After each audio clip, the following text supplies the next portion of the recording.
మేడ్చల్ జిల్లా కౌకూర్ పరిధిలోని రాజీవ్ గృహకల్పలో దాదాపు 5,000 ఇళ్ల వరకు నిర్మించి 10 సంవత్సరాలు గడుస్తున్నా కాలనీలో ఎలాంటి మౌలిక వసతులు లేక అర్హులైన పేద ప్రజలు 40,000 రూపాయల వరకు చెల్లించి కూడా సరైన వసతులు లేక ఖాళీ చేసి వెళ్లిపోయారు. ఒక్కో బ్లాక్లో 36 ఇళ్లు నిర్మిస్తే అందులో 2-3 కుటుంబాలు మాత్రమే నివాసం ఉంటున్నారు. ఇప్పుడు ఒక్కొక్క అపార్ట్మెంట్లో 3-4 ఉంటారు. నీళ్ళ ప్రాబ్లము, ఇవి అన్ని ప్రాబ్లం తోటి ఎవరు వస్తలేరు ఇక్కడ. దీనికి ఎవరు జవాబు ఇస్తారు? ఇక్కడ కాలనీలో తాగడానికి నీరు 15 రోజులకోసారి ఒక్కో కుటుంబానికి 3 నుంచి 4 డ్రమ్ములు సప్లై చేస్తున్నారు. కరెంటు విషయానికొస్తే కాలనీలో కరెంట్ ఎప్పుడుంటుందో ఎప్పుడు పోతుందో తెలియని పరిస్థితి. 3 ఫేజ్ కనెక్షన్ లైన్ల పనులు పూర్తయినా ఇంతవరకు ఇంటింటికి 3 ఫేజ్ ఇవ్వకుండా అధికారులు నిర్లక్ష్యం చేస్తున్నారు. కరెంటుది బాగలేదు, 3 ఫేజ్ కలిపిండ్రు కానీ చేసిండ్రు కానీ కలపలేదు. చాలా రోజులు అయిపోయింది. నల్ల తవ్విండ్రు కానీ సగమే తవ్విండ్రు, సగం అంతా ఎక్కడ కనెక్షన్ ఇవ్వకుండా అది బంద్ చేసిండ్రు.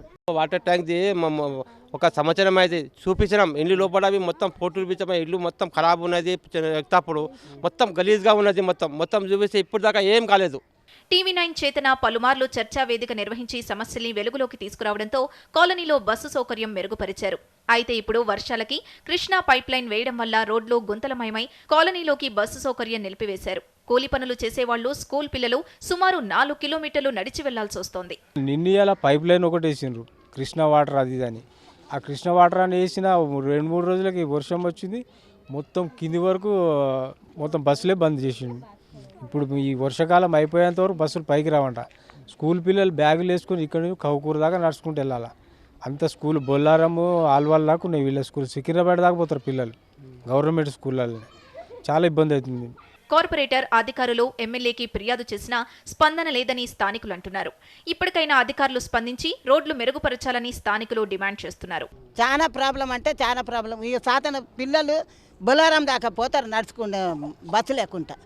ఆటోలలో మస్తు పైసలు అడుగుతారు. మళ్ళీ ఇక్కడ ఉన్న వాళ్ళు తిననికే గెచ్చలేదు, ఏడికెళ్ళి ఇస్తారు ఆటోలకు. అట్లా ప్రాబ్లం ఉంది. రోడ్ చూస్తే రోడ్ది ఒక ప్రాబ్లం, బస్సు వస్తలేదు, పిల్లలు స్కూల్కి పోతుండ్రు, కౌకూరు దాకా నడుచుకొని పోవాలా. ఎట్లా ఈ ప్రాబ్లం ఎవరు సాల్వ్ చేస్తారు? ఒక కార్పొరేటర్ రాడు, ఒక ఎమ్మెల్యే రాడు, ఒక ఎంపీ రాడు, ఎవరు రారు, ఎవరు పట్టించుకుంటారు ఇవన్నీ?